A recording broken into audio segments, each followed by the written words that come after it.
বুদ্ধি আপনি কই থেকে পাইছেন? আরে এই বুদ্ধি আমার নিজের মাথার থেকে আইছে। এই ধরনের বুদ্ধি আমার মাথায় ভরপুর। আমার লগে ভণ্ডামি করেন না, সত্য করে কোন আপনি। ইউটিউবের থেকে দেখছি।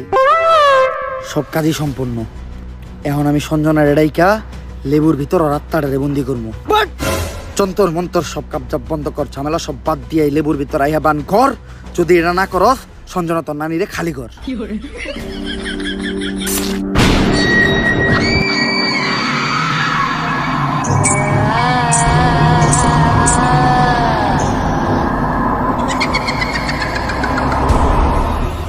ভাই ভাই বাপ কাছে ভূত।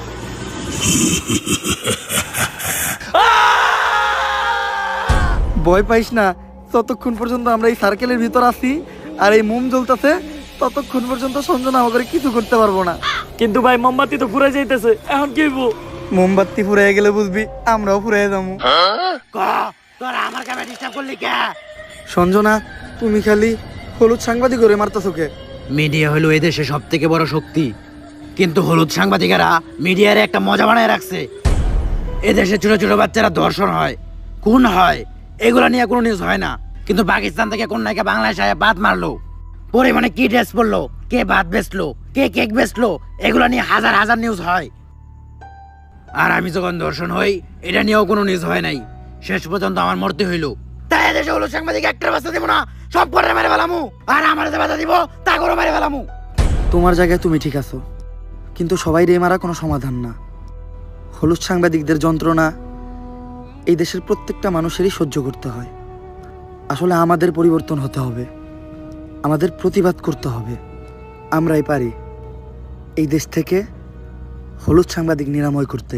কিন্তু আমি থাকতে তোমাকে আর একটাও জান নিতে দিব না। পারলে টাকা। ভাই এটা কি কইলেন? এখন আমাকে কি হইব? আরে তুই চিন্তা করস কে? ততক্ষণ পর্যন্ত এই মোম জ্বলতেছে, ততক্ষণ পর্যন্ত সঞ্জনা আমাকে কিছু করতে পারবো না। আচ্ছা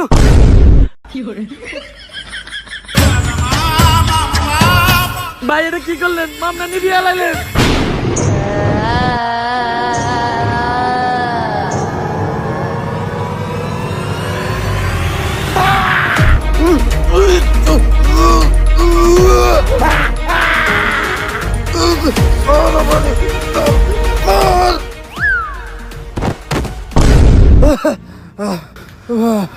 পুতুলটা পড়ার লগে লগে সঞ্জনা পড়ে গেল, তার মানে কি